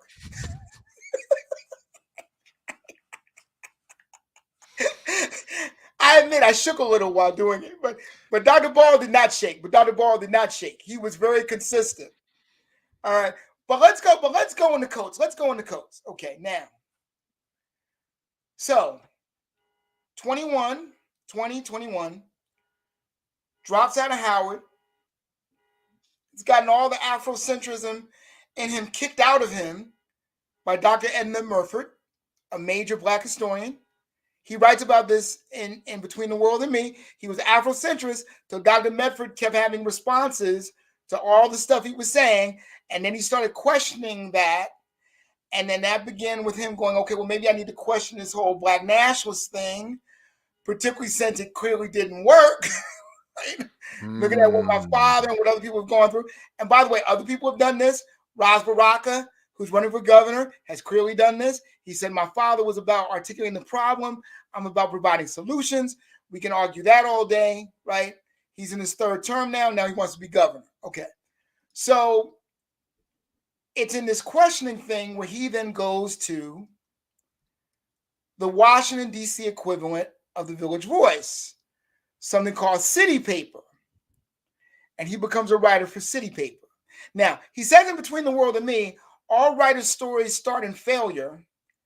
And he talked about how he'd been laid off 3 times before he got to the Atlantic. But what he doesn't go into is the details of what happened between getting dropped out of Howard and getting to the Atlantic. So I'm going to explain that right now. Because not only have I read all his books, what he doesn't know is that I read some of the articles that he wrote about his experiences that he forgot in quotes, to include in We Were 8 Years in Power. So let's talk about what Ta-Nehisi Coates says about Ta-Nehisi Coates. Okay. So he drives a cab. He goes and works for City Paper. He then jumps from City Paper to the Washington Monthly. Now, what is the Washington Monthly? The Washington Monthly is a farm school for Ivy League grads who want to work for Time, Newsweek, and U.S. News and World Report. So he goes there, and by his own writing, he said, sometimes I got paid, sometimes I didn't. I had to go and have drinks with these people, these white men, and I had to not slug them when they said something racist. This is him writing about this. I'm not making this up. He wrote about this in articles that for some reason he didn't want to share with us when it was time to collect these, do the victory lap of the collecting in the articles. Okay, all right. So he goes from the Washington Monthly. He makes a major upgrade to the Village Voice. Now, I remember his Village Voice career very clearly. Why? And if I'm wrong on this, please someone correct me, and you should come on Black Liberation Media and correct me. But I remember he wrote an article called, I've Got a Crush on Condoleezza Rice.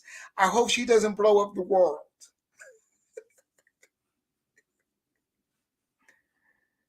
See, because you got to be different. See, you got to come at these things from a different angle. This is what he's talking about when he says, I regret some of the things I had to do. This is what he's talking about. So he goes from the Village Voice to Time Magazine. That's a huge jump. For somebody with no degree, now Ivy League folks kind of get into, used to back then in the late 90s, they used to get into Time and Newsweek and all of that because they did an internship and they'd slip right in. But those who couldn't slip in had to go up the ladder that we just talked about. Washington Monthly or something like that, or this equivalent, all the way up to Time, Newsweek, whatever. So by the time he gets there, he's mastered this whole thing of, I'm going to give you this internal Black experience, but I'm not going to sound like a radical.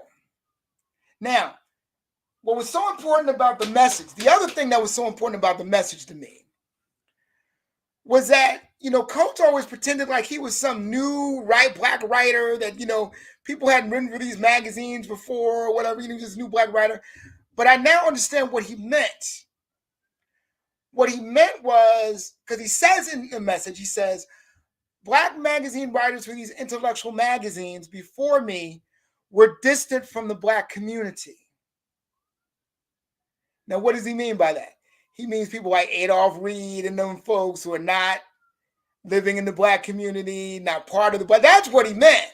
He's not saying the names, but I know Dr. Ball and I know who he means, right? He means those folks. So he thinks he's different from the other Negroes because he's actually going to come in from the internal experience of the Black community, even though he's writing, as he says, for white publishers, white editors, and a white newsroom. But notice he doesn't say for a white audience. I was like, where's that final? When I was reading, I was like, where's the final white? The white audience. Well, why didn't he say that? Because he doesn't believe he's writing for the white audience. He's convinced himself he's writing for black people. See the slickness and see the self amnesia. Now, I'm only so hard on Ta-Nehisi Coates because when I worked at a newspaper, I ignored a whole bunch of things those white people were doing because I had a job and I wasn't teaching 8th grade. I was one of the few Newarkers that wasn't teaching 8th grade. And I was being read by my city, by the county and all of that. You know, my mother was proud, you know. And so like I wasn't jeopardizing that, so I understood that. And so you put blinders on, you ignore, and you also focus on your own work. And that's what I did. So I understand when he says, when they were talking about the conflict and all of that how I ignored that and all that, because my first reaction is to say, yeah, you ignored it because you had to ignore it, because if you challenged those white men, they would be upset, and then you wouldn't be Ta-Nehisi Coates now, right? But I had to remember my own experience because I realized, okay, I ignored it too. I ignored it too. I ignored all sorts of things I saw those guys do with my paper, right? So the amnesia, what's the quote? What's the quote? You know this quote, Dr. Ball. You're an Ivy League grad. You're really smart. You know this quote. What's this quote by Upton Sinclair? It's difficult to make somebody understand something when their salary depends on them not understanding it. It rings a bell, but you know that I don't quote. remember You it. know that quote. You're an erudite brother. You know, I know you know that quote. See, anybody who's in the black profession, who's a black and who's in a white profession, everybody in that profession has to do that. And what's defined my career was, again, I made this mistake of going to graduate school and reading all these white radical and leftist and counterculture writers, and then reading Mumia, and then having this idea that writing to me meant freedom. Notice for Coates, writing means articulating about politics and society. See, no, writing to me meant freedom. And coming out of the black movement, in terms of the stuff I had been exposed to in Newark, WOIB, 5 Black Public Affairs shows, Night Talk with Bob Law, activism in the streets, the anti-apartheid movement, freedom only meant one thing: 100% freedom. And so when I left the Star-Ledger, I left my shirt and tie there, and I said, I am now going to be a free writer, because when I found out that the white writers had always been free to be on the left or the right, I said, oh, I didn't know this. So I'm going to go do that too. And that put me right in front of Mumia. That's how it happened. See how that makes sense? Absolutely. So when you don't have that happen to you, you are constantly going by their definitions and all that. And that's what his whole book is about, right? His whole book is about, I'm breaking free now that I'm a millionaire, now that I can speak fluent French. Notice how he keeps bringing up speaking fluent French. Now, why does he keep bringing up speaking fluent French? I think this is very important for you, Dr. Ball. As a married man, you will respect this. I told you he got laid off 3 times, right? Mm-hmm. So he got laid off from The Voice. He got laid off from Time Magazine. He kept getting laid off. So in the beginning of Between the World and Me, he starts talking about all writers' stories begin with failure. And whenever I think about that statement, I go, oh, well, I guess my writing story is going to begin soon, because I've been a failure for quite a long time. But his wife, Robin C., he's a multimillionaire because In Between the World and Me sold like 3 million copies. He's a multimillionaire. And this book is near the top of the New York Times bestseller list. And if it stays there for more than 4 weeks, that's another 500,000 to 1 million. But I'm going to get to that right now, Culture 88. So his wife's response to getting laid off 3 times and not being able to take care of her and not being able to take care of their children, here's what's her response. according to him, in between the world and me in the beginning of the book. Ta-Nehisi, you need to write more. So when he became a millionaire, he gave a present to his wife. He knew his wife always wanted to study French. So he said, let's go live in Paris for 2 years and you can learn French. And he lived in Paris for 2 years. That's how much money he had. He had so much money that when he was going to buy $1 million house in New York somewhere, somebody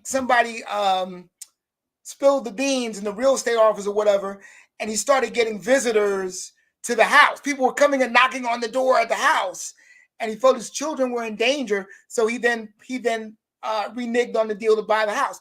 It was covered by the New York Times, right?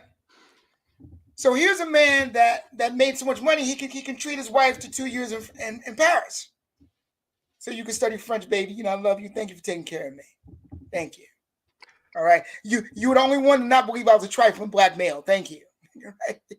Brenda, you remember that? I'm glad you do. Because sometimes I think I make this stuff up because it stays in my head so long, and it has its own chronology.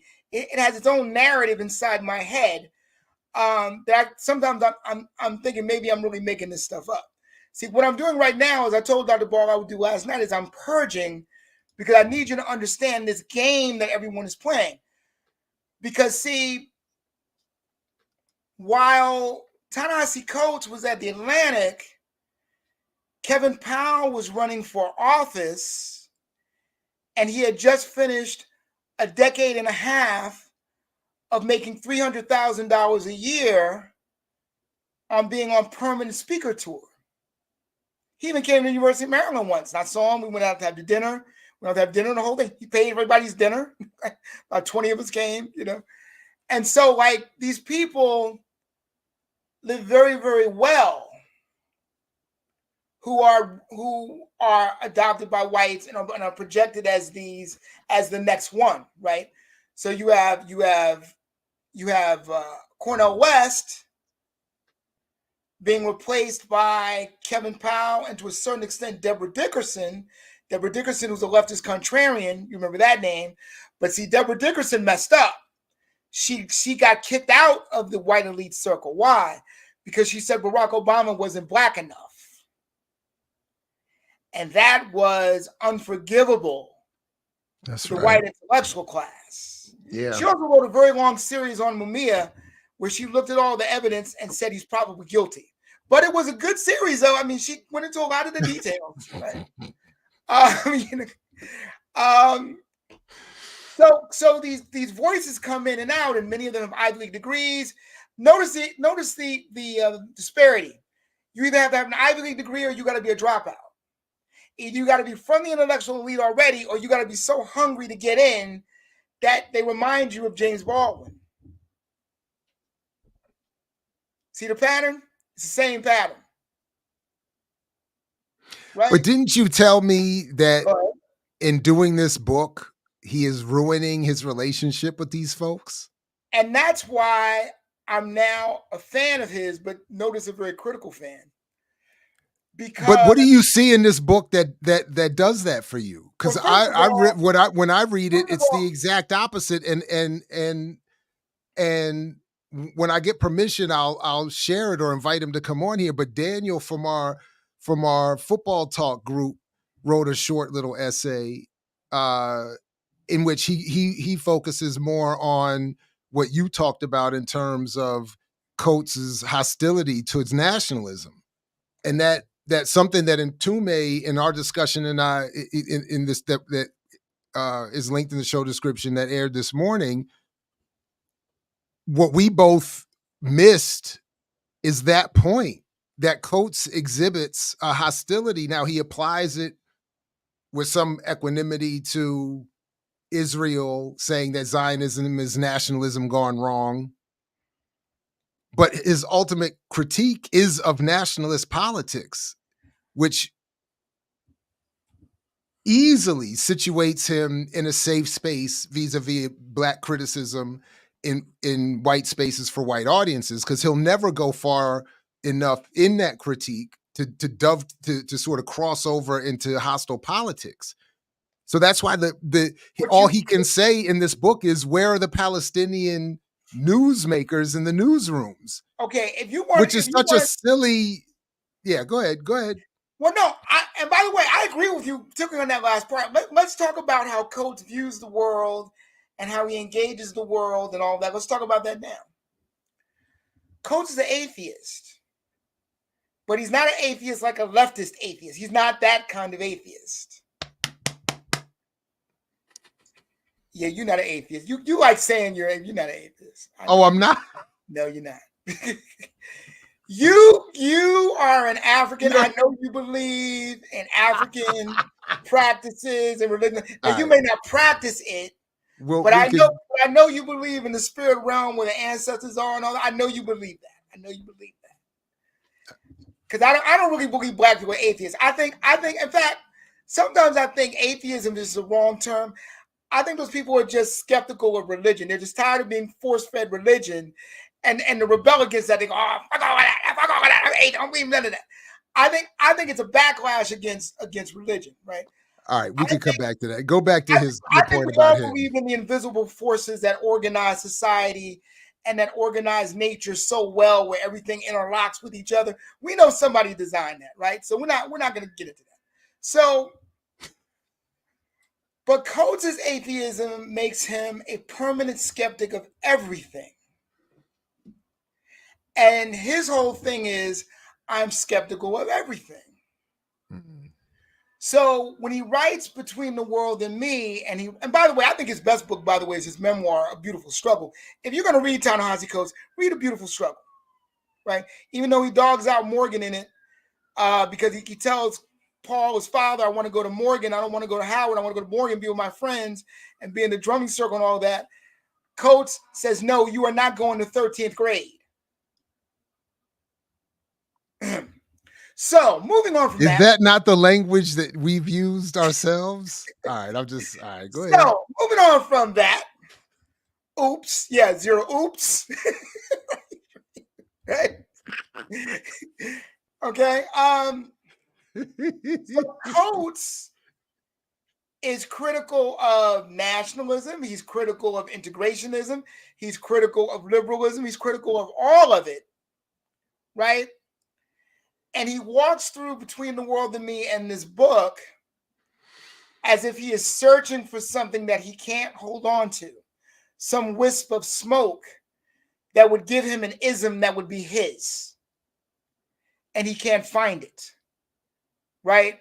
So while walking through life, he is being critical of all the things that he sees in front of him, because he sees all of those things as too easy an answer. He does not want an easy answer. He does not want the answer to be within an ism. Right? Now, I think he does that because he hates being characterized, which he does. Like watch an interview with him and they'll say, as a so-and-so, and then he'll correct the person. He only likes being called a journalist. So he hates being characterized. He hates being characterized ideological. I think he wants to be free of all ideological construction. Now, I'm going to be honest with you about this current book. I think he wanted to write a book about Israel, but he only had 10 days. He wasn't willing to invest the money and the time to really do it. So he wrote about this 10-day trip, and then he realized he didn't have enough for a book. So then he quickly did these other 2 essays, which, as you know, you read it, right? So you know those 2 essays fall flat, right? Well, I mean, I didn't read them. I wouldn't say I read them closely enough to judge them. They're okay. I was quickly, running through it because I wanted to get to the other part. Now, okay. He wanted to get to Israel, and he wanted to go to his thesis, which he does in the introduction, a very well-written introduction, by the way, in which he talks about with his Howard students and said, look, we have blinders on, and we have blinders that we've put on ourselves, and we have blinders that have been put on us. And the goal of being a writer is to take all of the blinders off. And we have to struggle to take all of the blinders off so that we can see clearly. So when he gets to the Israel thing, and by the way, there are already white writers on Twitter talking about, I've been writing about this for 10 years. How comes he's at the top of the New York Times bestseller list for 10 days? Well, he's Ta-Nehisi Coates. White people love him. Okay, that's why. White people don't love you. Sorry. Sorry, white person who's been writing about this for 10 years. Well, but also the white audience he's writing for isn't looking for another white person to talk to them about what they're already familiar with. Because they want to know. Because if they did, they would read the amazing article by Nathan Thrall on Abd Salam. That's the story about the father who his kid was in a bus accident because the bus wasn't right in terms of the mechanics of the bus wasn't right, but it was Palestinian, so nobody cared. And his 4-year-old boy died, Abid. And it talked about how he couldn't get the medical care, he couldn't get anything because he was in apartheid Israel. It was an amazing 20,000 word piece in the New York Review of Books that explained all of this in much more detail than Ta-Nehisi Coates does. Right, he did win the Pulitzer Prize because let me tell you why he won the Pulitzer Prize, Evan. Because when he wrote the book version, now see, lazy people, meaning most of us, would have just taken that article, put it in the book, and maybe added some things to it. Thrall was like, no, I'm not going to do that. I'm going to write about everybody else at the scene. I'm going to write about the EMS worker. I'm going to write about the other witnesses to the bus crash. He took the book and wrote about everybody else and how they that's not why. But again, that's not why this the apartheid system. And by the way, the book came out. By the way, here's the bad timing. The book came out the Tuesday before October 7th. So just at the point where people were going to listen to him and listen to the Palestinians, October 7th happened, and then everybody jumps on the side. First of all, no, stop. And no, I disagree. Go ahead. Thrall's book didn't do what Coates's book didn't do. It did not because of the timing and not because it was well written, but because the white audience is not looking for another explanation from their community. They're looking for the solace coming from their favored black writer who writes about blackness in a way that doesn't upset or scare them. So it's like they're checking in. Even the review I read, a couple of them, but the New Yorker review I read, it reads like it's his sponsors checking in on him.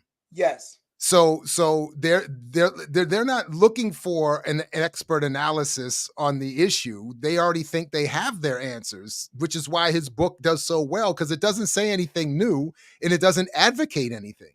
Well, it doesn't call for anything. Let's talk about how you're right. Let's talk about how you're right. Between the World and Me is a brilliantly written work. But how does he end the book? He ends the book by saying, "Oh well, son," because he saved the world. It's the letter of his son. Oh well, son. I guess we're just gonna have to put up with this. Well, no, this book ends with him saying journalists have to save the world. I got that. We're gonna get there. We're gonna get there. I want to get into the pattern. No, I got you. I see. I'm sorry. Okay, go ahead. I'm gonna prove your point. So he comes out of Between the World and Me saying, "Oh well. There's really nothing we can do about this, son." So I guess we just have to tolerate this. Now, this is 2 years before Black Lives Matter, and the brother was shot in the brother who was shot in the Midwest before George Floyd. Who was the other brother? You know, the one who was left in the Philando Castile. Mike Brown. Mike Brown. This was 2 years before Mike Brown. It was 2 years before Black Lives Matter. So he gets my E. Franklin Frazier Award of good timing on Obama, but bad timing on the movement. Because had he known 2 years later there was going to be a worldwide movement that was going to start against all this, was going to be resistant, he would not have ended the article with "oh well." But see, just like E. Franklin Frazier, when he wrote Black Bourgeoisie, he castigated the college students for being addicted to irrelevancies, but he didn't know that the college students was about to start the movement 15 months later. He didn't know that. He didn't know that was coming. So Coach didn't know that was coming. And that's why he comes out with that bullshit ending. Right? Now, let's talk about this book. Now, he believes in the power of writing, which touches my soul, obviously, right? And he says that writing can save the world, and I'm like, okay, that's a little churchy for me. That's like going from a regular church, kind of a small church to like a big evangelical church where you fall out and you speak in tongues and all of that. I mean, that's a little far for me, but okay. I love the church, so I'll try to ride with that, right? Okay. Well, Coach 88, let's talk about that.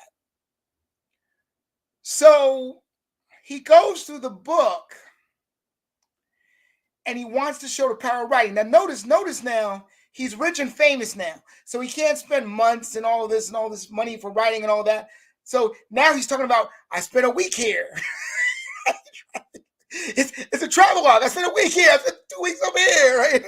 I spent 10 days in Israel. Oh my God, the apartheid I saw in 10 days, right? Right? So he has rich people's problems. It's kind of like, I don't know how deep you are on the R&B, right? But I love early Anita Baker, right? When Anita Baker came out with her first album, she was almost thrown out the industry. She was told she couldn't sing. She was told, you'll never be a great performer or whatever. And she was so angry and so desperate and so hungry. She came out with this album called Rapture. And Rapture had, Sweet Love and all of those songs on there, right? And everybody went crazy. Oh, Anita Baker. Oh. My mother took me to see Anita Baker in Newark when that album had come out. It was a hit everywhere. All that. But then after that, she was on. MTV loved her. VH1 loved her. All of a sudden, she was getting married. So then she came out with this soft soap album called Giving You the Best That I Got. And every song was happy. She started bragging about her wedding ring, and I'm everything is great. So like this book reminds me of that. This book is like the Giving You the Best That I Got of like literature, right?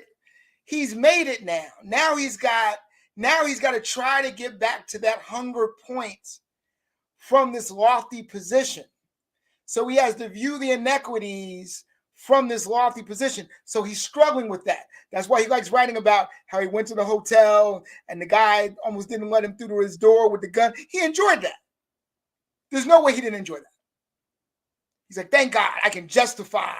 Right?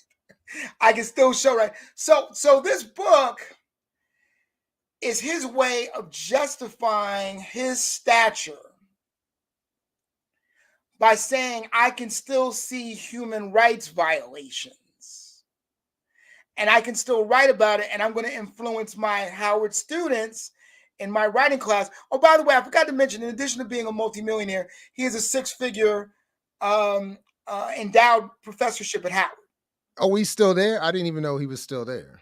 He's been described as a Sterling Brown professor. When I've seen him being interviewed now, he's still described as a Sterling Brown professor.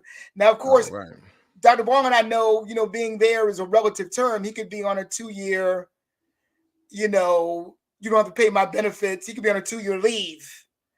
Right? When you make real money, you don't have. I mean, I don't know, but you're right. It could be a lot of different things going on. I just don't know. I just thought I had heard he had, but it doesn't matter what I heard. Exactly. But so he's trying to walk through this book with the same level of skepticism that he's always had about everything.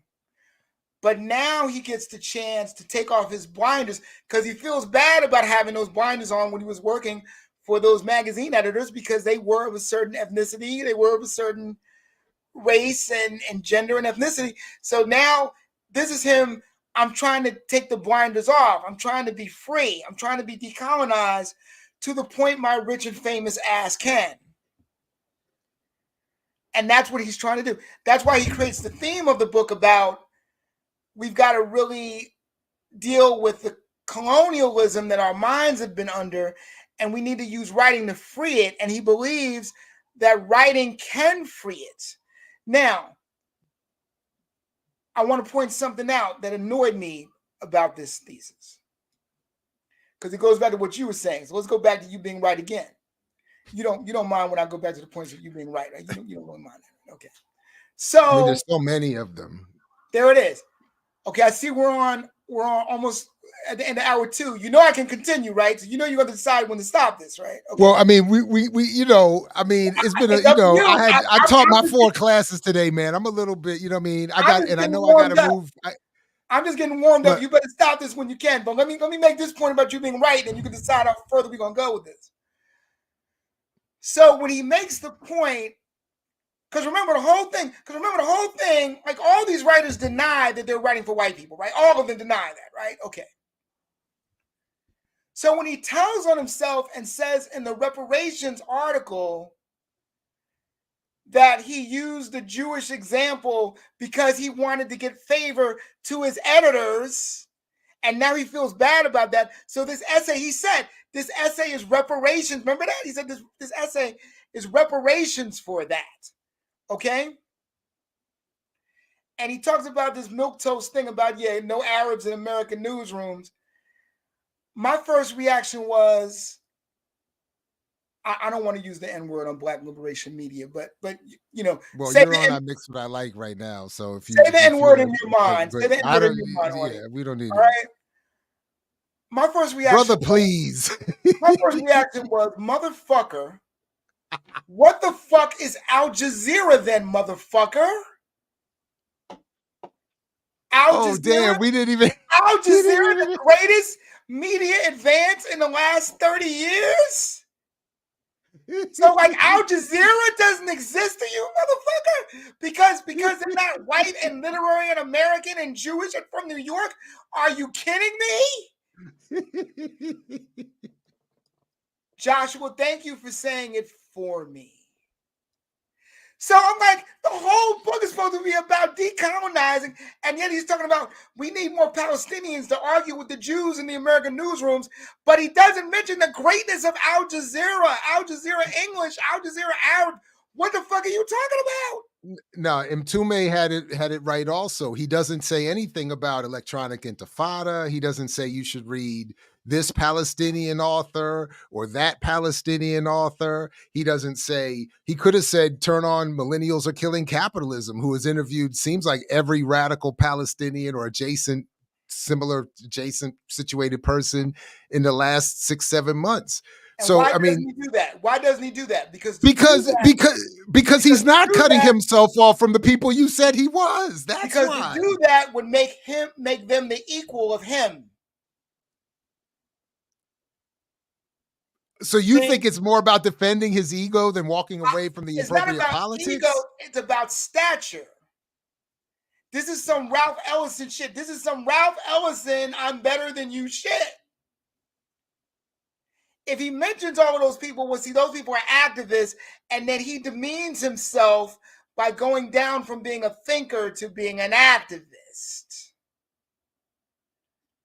No, I think it's because, look, I think MTUME was right, because at the end of that CBS interview, that the white boy in the CBS interview says, you know, something to the effect, you're still invited.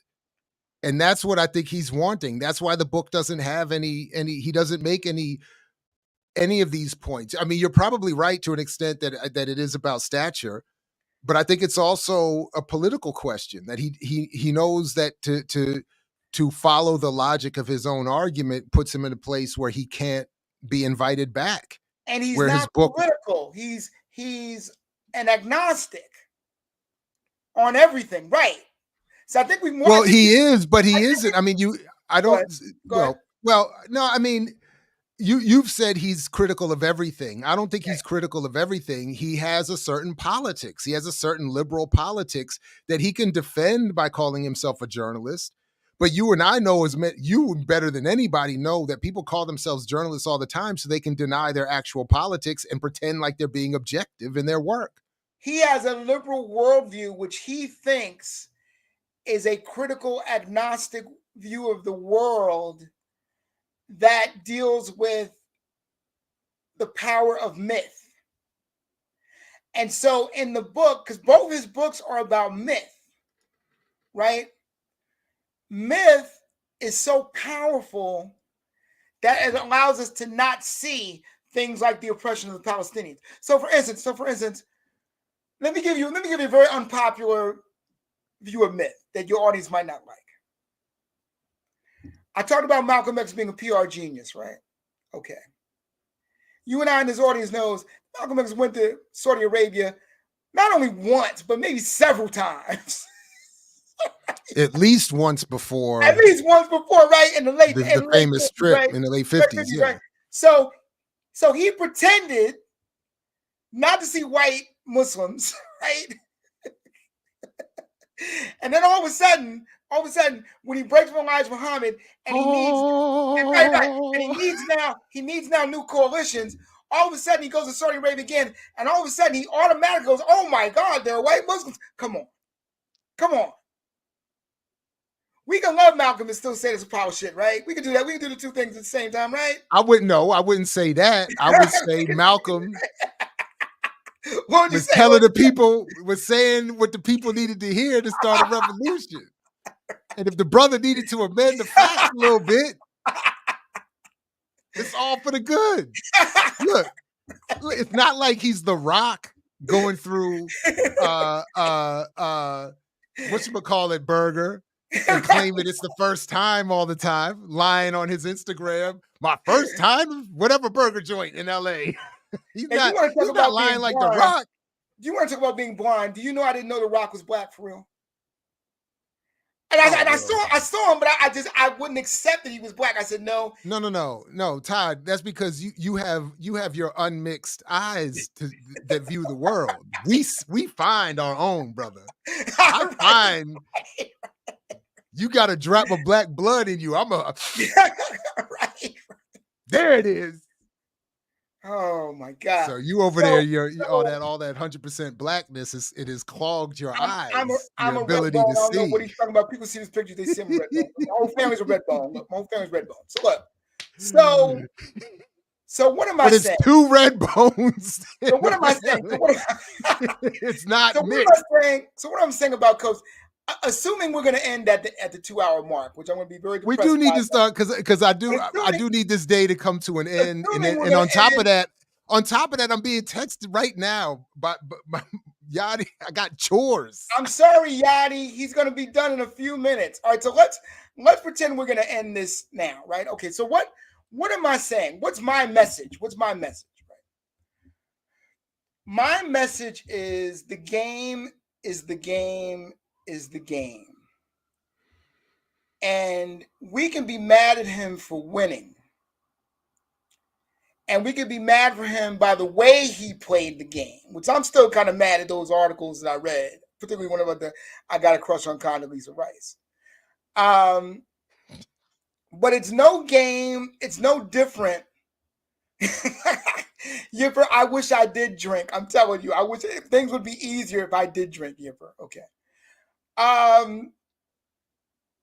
It's no different from any other game that a black person plays when they're trying to get into a white space. And writing, if we're talking about the writing he's talking about, that is a white space. And so his career is the victory of being able to negotiate that to get to the white space. And now he's making amends for his earlier silliness that he admits to by writing this book about apartheid in all of its shades. Because see, the funny thing is, like, when I was thinking about writing an article, but see, now I'm exhausted doing this. Now I'm not going to write a book review. I was going to write either 500 words or 5,000 words, but I was going to make fun of Ta-Nehisi Coates when I was writing the 5,000 word version, because I'm going to tell you what I was going to do. I teach the Martin Luther King Scholars, a multicultural group of student leaders at Seton Hall University. And as Jared Ball would say, I'll say it for him, shout out to Africana Studies at Seton Hall University. I did my first night with the Martin Luther King scholars, talked to them about stuff, gave them topics. All the black and brown people got up and walked out.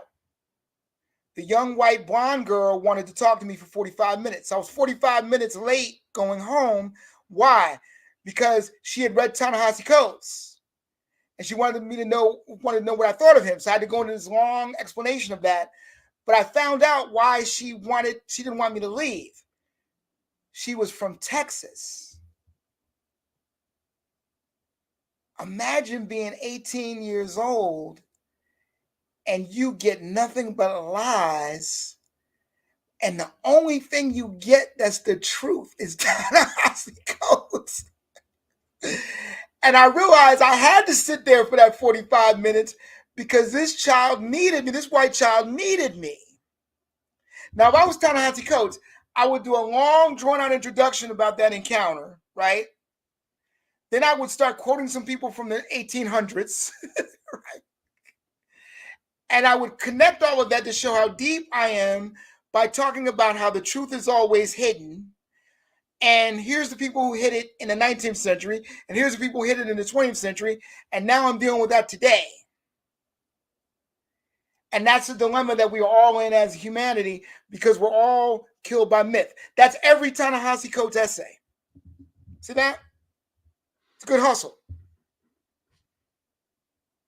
And that's why it's and he's a talented writer. There's no question about that. I mean, Right. he can absolutely write. So but the point of your story is that all the black people left because they had not read his work. All were the not black and brown conflicted. people left because I think they were not from Texas. I think they were from New Jersey, where my chair created the Amistad Project that mandated that they learn Black history in New Jersey. We have one of the few states in the country that mandate the teaching of Black history. Now, whether it's done or not is another question. But the white girl was in need because she's from Texas. So now all of a sudden she's in New Jersey and now she's getting the truth for the first time. And the only road she had to the truth was Ta-Nehisi Coates. So I had to explain to her the good and bad of Ta-Nehisi Coates and then build her on the beginning of finding truth at 18 years old because she had grown up in Texas.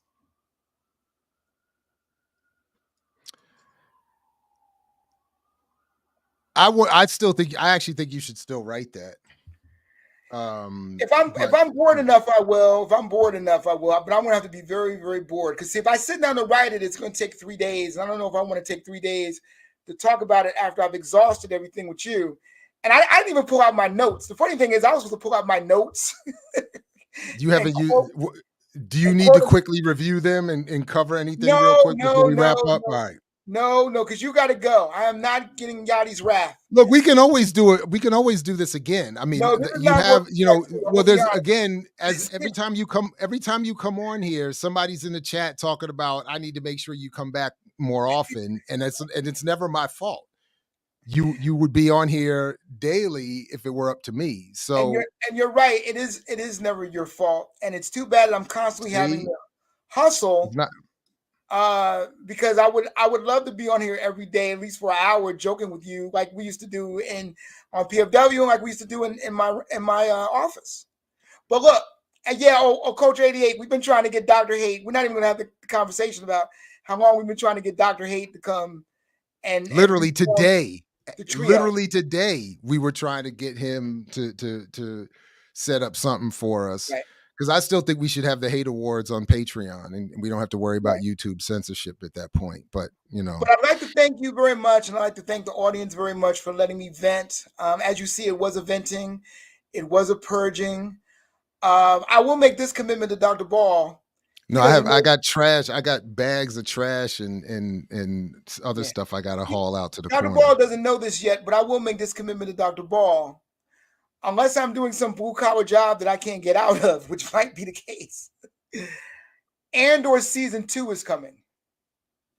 And Todd, listen to me. And we are Todd, listen to me. We are going to do an and/or season 2 after show. I'm letting you know right now.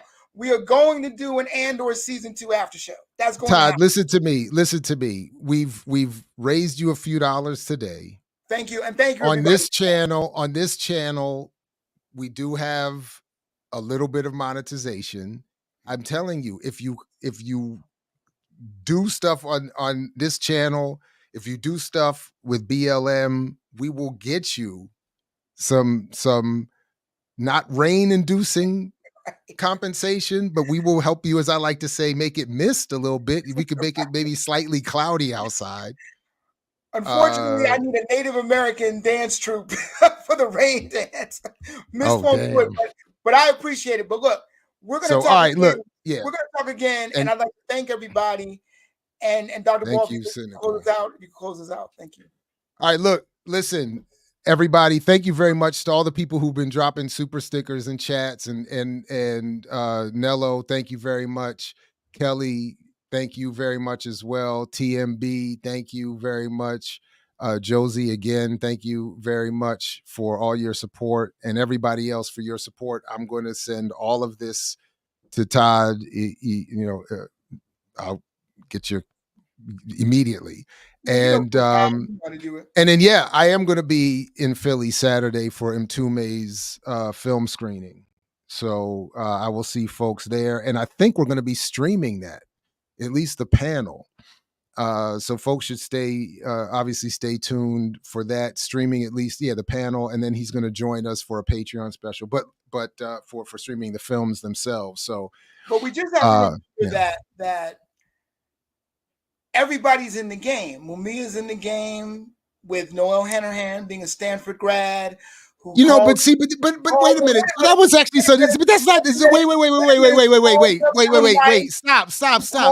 Weiss, no. Wait. No, everybody's because Todd, in the game. Everybody's in the game that has white proximity.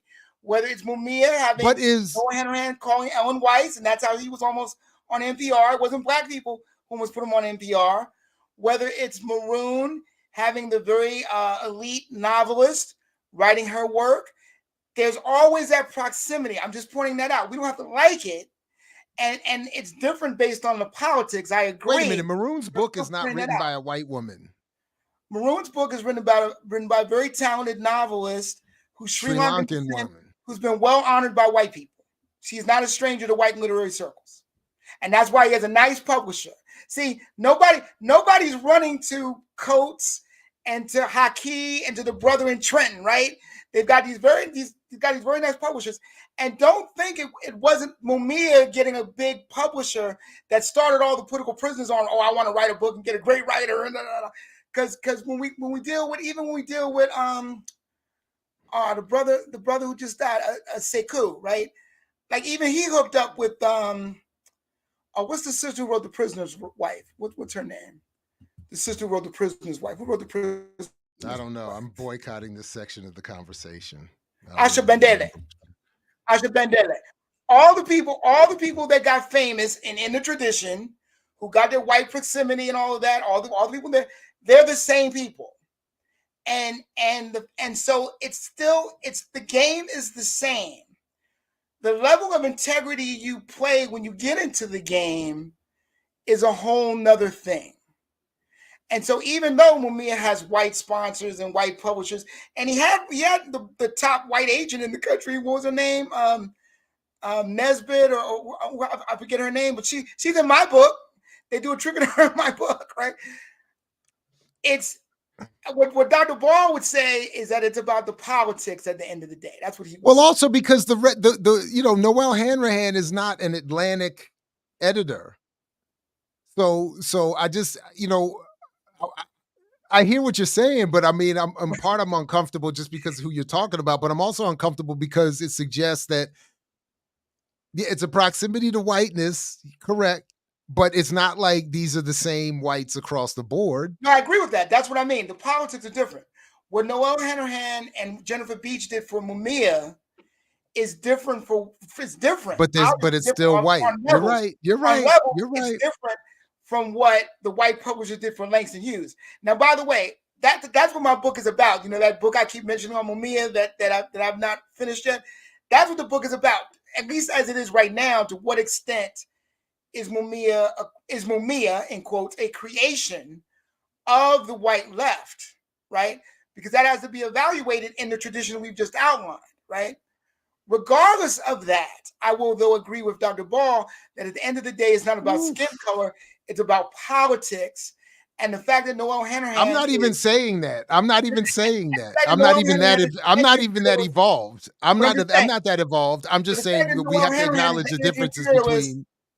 We got to know the difference between Noel and whoever's at the Atlantic. Noel Hanrahan is an anti-imperialist white radical in the tradition of anti-imperialist white radicals, right?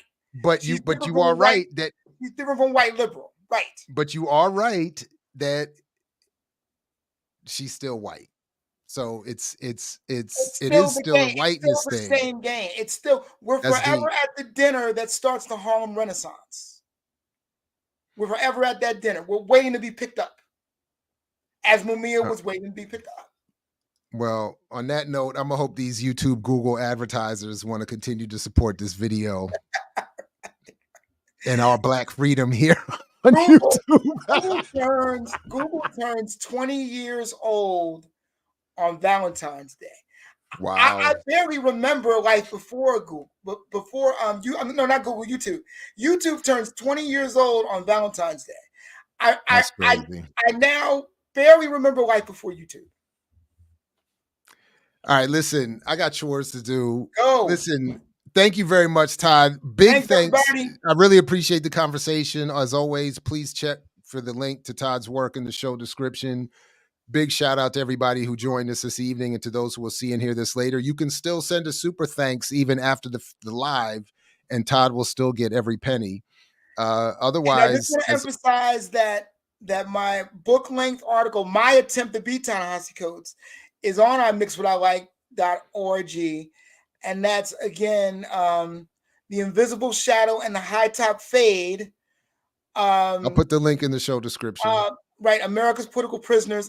I think I called them Freedom's Untouchables. Yeah. All right. Yep. And speaking of Vandor, we'll catch you next time right here at I Mix What I Like, What I Like, What I Like, What I Like, What I Like. What do you sacrifice? Calm, kindness, kinship, love.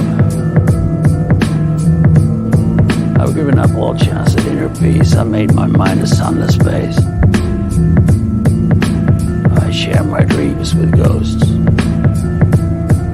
I wake up every day to an equation I wrote 15 years ago for which there's only one conclusion.